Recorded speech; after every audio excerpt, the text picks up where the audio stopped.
Hello everyone. Today it is my pleasure to present our work with the title An Empirical Study on Mobile Payment Credential Leaks and Their Exploits.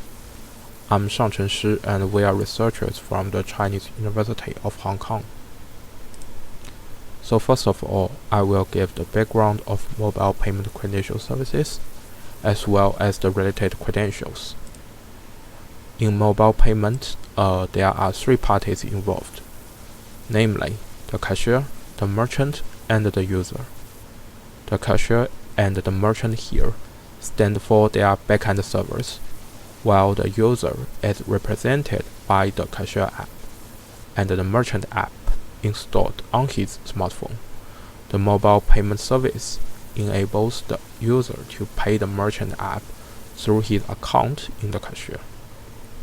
Toward the end, the cashier server will notify the merchant server about the payment result with two payment notifications in step 5.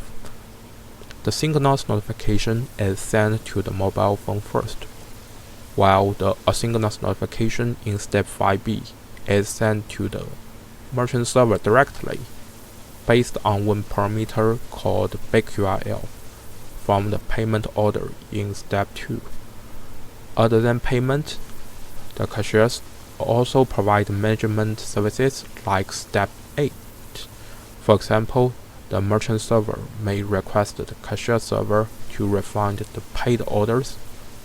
Notably, most of the messages in mobile payment are secured cryptographically, so that the merchant and the cashier need to set up some credentials beforehand. In this work, we studied the payment credential leak issue for 4 top-tier cashiers, which serve over 1 billion users globally. So, in short, payment credentials can be classified into 2 types, and the first one is the payment key, which is used to generate the digital signature or HMAC of the payment messages. Since there is no unified standard for mobile payment, the setting of these credentials differs across the cashiers. For example, some cashiers will generate the key and assign it to their merchants, which is instead user-defined in the other cases. In the case of digital signature, both the merchant and the cashier need to maintain a pair of asymmetric keys and share their public keys to validate the incoming messages. However, the public key of the cashier tend to be global across the merchant apps. These security settings can cause potential exploits, and I will discuss them later. Apart from payment keys, there are 2 other credentials defined by the cashiers. The first one is the Android signing key. When the cashier app receives the payment order in step 3, 2 cashiers will authenticate their merchant app by checking its signature against a pre-registered value. Thus, the merchants must keep associated Android signing keys private. Meanwhile, Cashier 2 issues client certificates to their merchants for actual authentication on the network layer. In the management interfaces, in such requests, the merchant server needs to present its client certificate to the cashier server. Now I will discuss where the payment credentials can be leaked in the wild. In summary, there are 3 potential leaking sources. The first leaking source is the public Git repositories, such as GitHub. Such leaks have been known and studied before. Despite this known finding, we also find some websites set up the GitLab services on public IPs and make their repositories public, which can also contain valid payment credentials. The second leaking source is mobile apps, because many app developers may embed payment credentials in their apps. In this work, we mainly focus on the Android apps. because their installation packages or APKs can be easily got from third-party app markets. Meanwhile, we find the merchant server can be another leaking source, which has not been studied before. Such leaks are caused by two reasons, namely, the flawed backend SDKs from the cashiers and the lack of access control on credential files by merchants. Here we give a concrete example for better illustration. The figure here shows the structure of a flawed backend SDK, where the script file backURL.php handles the asynchronous notification mentioned above. Meanwhile, the payment key of the merchant is set to a static file, namely privatekey.pm, which is publicly accessible by default. As such, the attacker may guess the endpoint of this credential file based on the value of backURL and steal it directly. Then I will present 4 exploits caused by the leaked payment credentials. So first, with the leaked payment credentials, the attacker may impersonate the real merchant server and craft some requests to the cashier server. Consequently, the attacker can download the transaction record of this leaking merchant app, refund paid orders to shop for free, or even steal money from the merchant's cashier account. Even if cashier 2 requires the client certificates in these management services, we have detected over 3,000 leaked client certificates. On the other hand, some careless app developers push the whole front-end code online, which includes their private Android signing keys. As a result, the attacker can change several lines of code in the original project and repackage a malicious merchant app. By replacing the payment order in step 3, the victim user can be tricked into paying for the attacker's order. Overall, we have detected over 400 valid Android signing keys, and 10 of the related merchant apps have over 1 million downloads. The third exploit is related to the single sign-on service. Besides payments, some cashiers also provide mobile single sign-on service, such that the user can log in and pay to the merchant app through the same cashier provider. However, these cashiers do not separate their services properly, which share the same set of user IDs, enabling the so-called profile exploit. In profile exploit, the merchant server trusts the user IDs from the smartphone by Wang and misses the token query to the service provider in step 6. As a result, the attacker may modify the value of user ID in his own smartphone to hijack the victim's merchant account. Notably, the user IDs of all paying users are always available in the transaction record, which can be stolen by the attacker.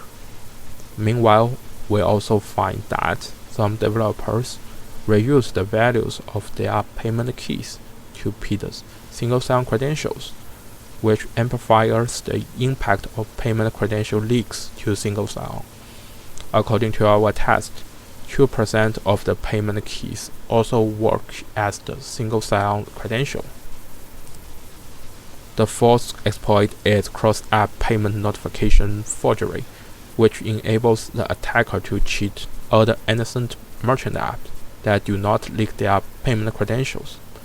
As I mentioned above, the cashier's public key is usually shared across the merchant apps in the case of digital signature.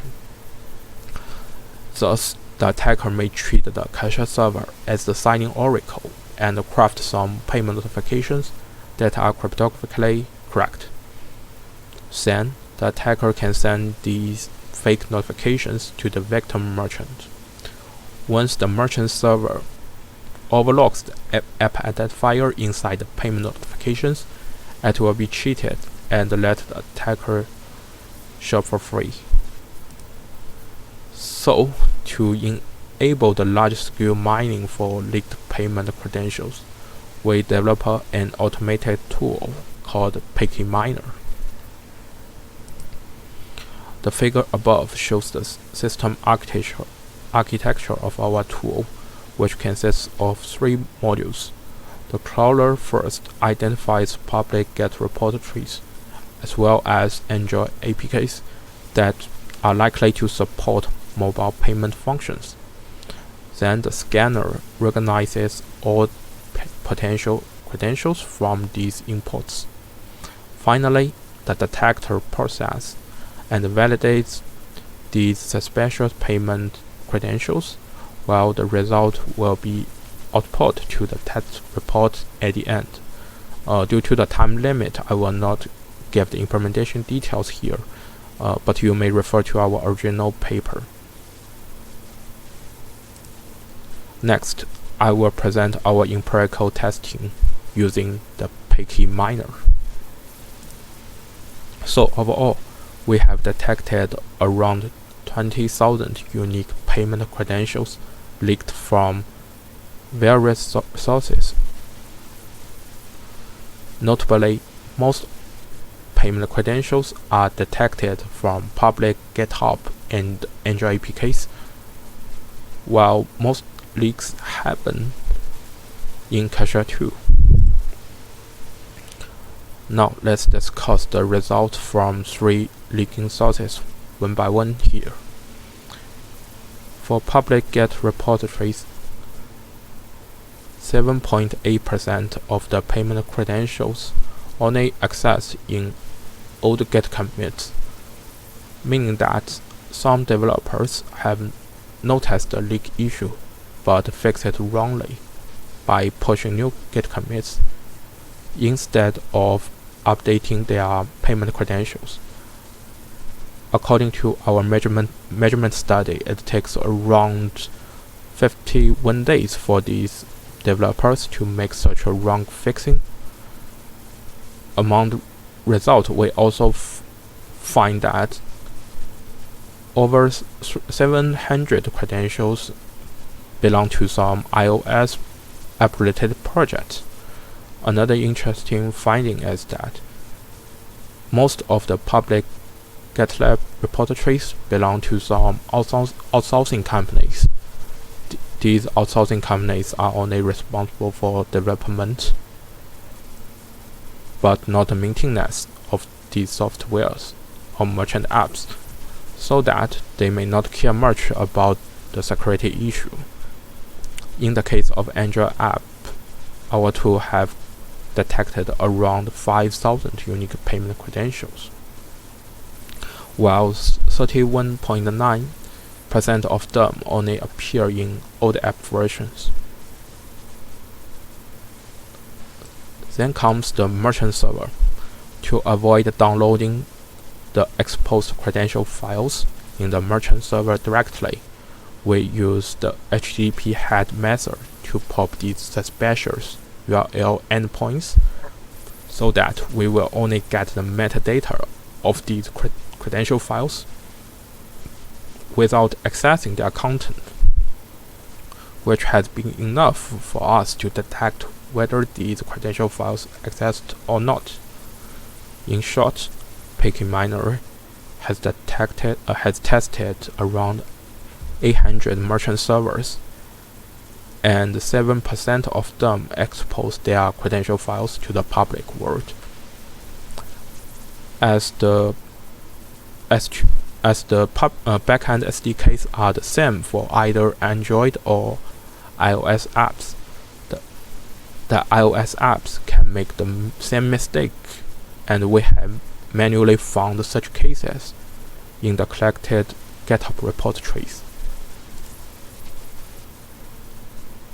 We have reported all our findings to the related caches. Besides, after our initial testing, we sent 2 caches over 3,000 leaked keys. According to the caches, they would allot and urge the related merchants to update their keys. Meanwhile, we conduct regular monitoring on the related GitHub repositories to study the responses from these leaking merchants To sum up, there are 5 types of responses. First, only 16% of these leaking merchants choose to update their payment keys, which is correct. However, some merchants choose to hide or remove their GitHub repositories, while other merchants tend to delete the related Git commits or push to commits instead. On the other hand, around 60% of the leaking merchants have not made any response so far. Finally, I will give some suggestions in fixing payment credential leaks to conclude this presentation. First, the cashiers should warn their merchants about the potential exploits and the serious consequences of the payment credential leaks. Next, the cashiers should timely fix their insecure implementations, such as the fraud backend SDKs and the shared user IDs across different services.